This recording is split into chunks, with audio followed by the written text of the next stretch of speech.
Good afternoon, pepper lovers, and welcome back to another episode of Eating with Isotope. And today we're going to be trying a new pepper to me. This is the Stanley Chocolate Rocoto Cross. It was discovered by a lady called Susan Garza, and it's believed to be an accidental cross from Peter Stanley's garden. Peter Stanley is a really knowledgeable pepper grower from the USA. If you don't already follow his YouTube channel, I'll leave a link in the video description. He puts out some great videos.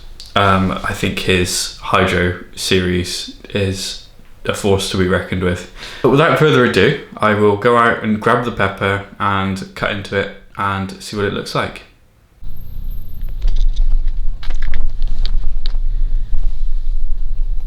Here is the plant. It's the PS Chocolate Rocoto, and I think I'm going to be eating this pod. Looks kind of the largest and the most ripe.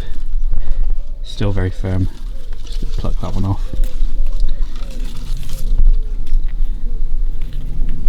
Yeah, that's a very decent sized pod. Nice. So yeah, the plant grew really well for me. It's been probably the healthiest plant that I've ever grown. The genetics of it are really good.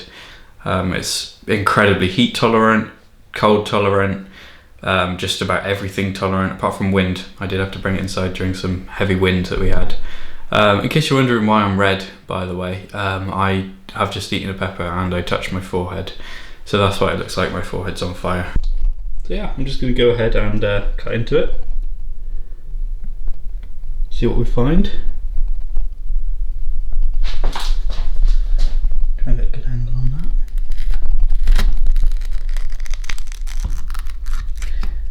Nice and thick. Look at that. That's a beautiful pod. Wow. That colour in the middle. That's really something. That is really something. Amazing that I only cut through one seed as well. That's really nice. A nice deep red colour in the middle of that. See if I can get that better on camera. There we go. Look at that. How often do you see that? Chocolate on the outside, nice deep amber red colour on the inside. That is gorgeous. Some B-roll. Wow. But yeah, the cross is believed to be a cross between the Ecuadorian red Rocoto and the pineapple Rocoto. I believe those two varieties are very flavourful. I've got about a quarter of the pod. I feel like my rule of doing halves the year before last might not really apply to this pod in particular because it is really quite large. And I know that in the past I've been bitten quite badly by Rocotos. They seem to kind of affect me a little bit more. Just the different capsaicinoids that are in Rocotos, they react badly with my palate. So with that said, I'm gonna try it. First of all, it smells very nice. It smells very sweet. It smells kind of smoky, earthy. It reminds me a lot of the chocolate jalapeno I grew maybe 4 or 5 years ago now. But yeah, it smells really nice. I'll try a little nibble.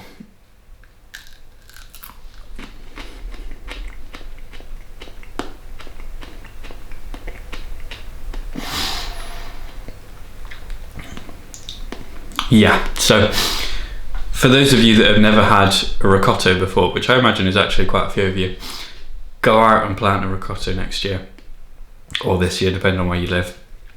They taste phenomenal, and the texture of them is unlike any other pepper you will try outside of that species. Capsicum pubescens. The texture of it is really hard to describe. The walls are almost rubbery but juicy at the same time. It's very hard to describe. I don't think I've had any other fruit or anything with that texture. It's very unique. But yeah, I'm just going to go ahead and eat the rest of this.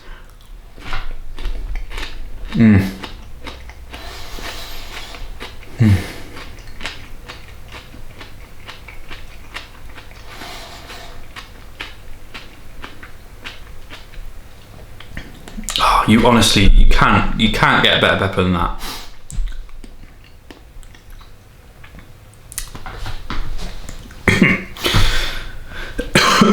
Rocoto doing Rocoto things to me at the moment.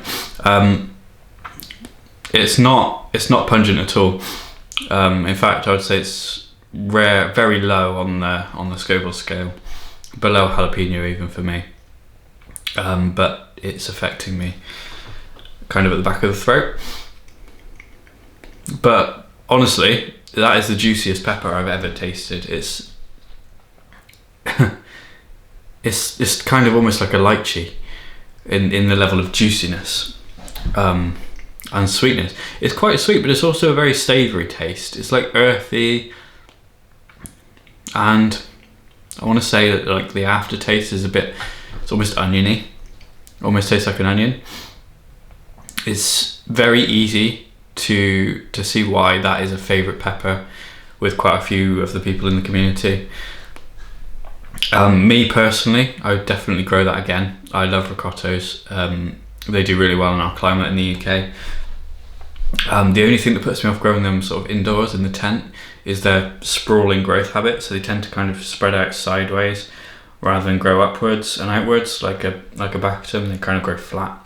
They create a canopy, and then I've seen talk that once they create that flat canopy, they send up another canopy above that, which is kind of cool, but it kind of defeats the purpose of me growing them with my very limited space. Growing it outdoors though was a very good plan, especially in such a small pot. I've got quite a few large pods out of a small pot, which is really nice. Also, it doesn't cross readily with any of the domestic species either, so I can pretty much confidently say that the seeds are isolated if they germinate. But yeah, the flavour is really good. It's smoky, earthy, really delicious actually. I might have some more. Yeah, I'm just gonna go and have the other quarter. Maybe this will be a bit more hot.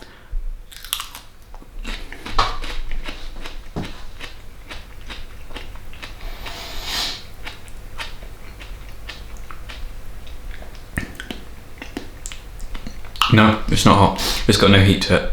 Basically no heat at all. I will say I've never had a more refreshing pepper than that.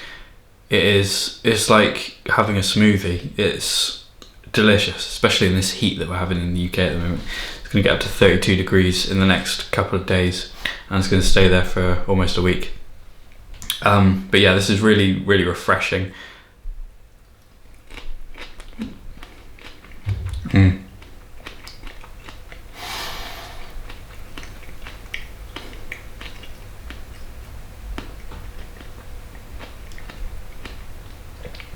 Try to draw out some of the more intricate flavours of it.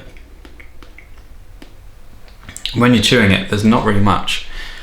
It's kind of like hints of things rather than overwhelming flavour, which can be quite nice. That piece did have a little bit of heat to it, but honestly, nothing major at all.